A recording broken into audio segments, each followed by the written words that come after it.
Starting a photography business can feel like climbing a mountain with no map. It can feel so overwhelming. When I first started, I was super overwhelmed with how to open a business account or how to market or for even just like what is the next step that I need to take. But I've learned that it doesn't have to be that hard. Today I'll show you how to set up your business step by step without that feeling of feeling completely lost. At the end of this video, you'll have a clear plan, understand which tools to prioritize, and most importantly, avoid the overwhelm that I experienced back in the day. I remember when I was first starting on my business and just looking at like the to-do list of what I thought I needed to do in order to get my business started, from, filing with the county to opening a business account. And I will admit, I'm one of those people who likes to do things by the book, especially when it involves, like the government. Like if you don't do it correctly, you might go to jail. I wanted to get all the steps right because I didn't want to do the wrong thing or like file taxes wrong or not get a sales tax license. So I wanted to make sure to check off all the boxes, and it was overwhelming. I will walk you through the step-by-step of how to get your business started. Number one, start simple and focus on the essentials. The first key is to start simple. You don't need to have every single thing in place in order to start your business. There are a couple of things that you do need if you're going to start collecting money from clients. You need to register your business. Now, I'm not going to tell you how to do that because it depends on where you're located. If you're in the United States, it depends on what state you're located in. So be sure to look up what the rules are in your local area to register your business so that you can start collecting money and making money from your photography. You also want to set up a business email account. Now, if you're like not ready to purchase a domain name and have a URL for like info@yourname.com, that's okay. You can start really simple with a Gmail. Now, eventually you're gonna want to upgrade to something that looks more professional, but to just get things started, I recommend starting a separate email address just so that all of your business things don't get mixed up within your personal email address. It'll make things stay much more organized and streamlined from the beginning. In order to book work, you need to promote your work.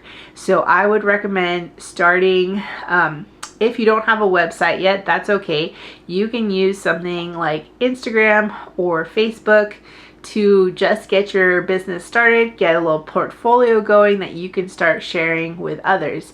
Like I mentioned before, if eventually you're going to want to get a website or some kind of portfolio platform that is outside of social media, just in the event that social media goes down, you still have somewhere to send someone to. When I was first starting my business, I was like, oh man, I need to get a website set up, I need to get this set up, I need to have my business set up, I need to have all my ducks in a row.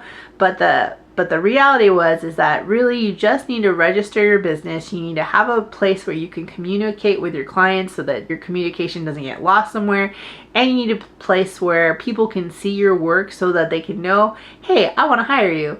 And that is as simple as it gets to get things off the ground. Next, you want to create a simple marketing plan. Now, before that sounds like, oh, I don't know how to do that.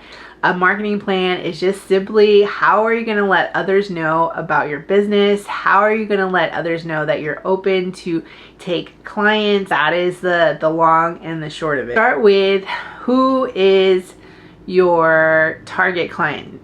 And again, this doesn't have to be complicated. Who is it that you want to photograph? Is it high school seniors? Is it personal branding? Is it weddings? Is it engagements? Is it couples? Is it kids? Is it families? Who is it that you want to target for your photography? Now, you may be saying anyone, everything, all the things.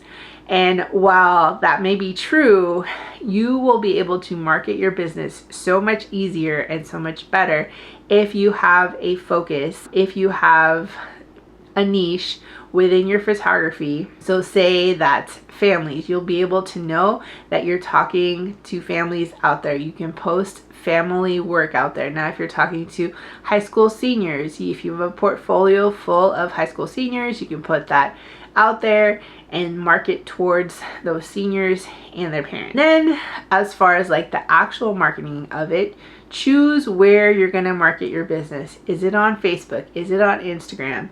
Is it on TikTok? I would say that for photographers, because you are a local business looking for local clients, I would stick to Instagram or Facebook. And if you're more into like brand photography, go on LinkedIn. As far as social media goes, if you're going to market on Facebook or Instagram or LinkedIn, go where your ideal client already is. And then the last piece, as far as the simple marketing plan goes, is to decide like how often you are promoting yourself.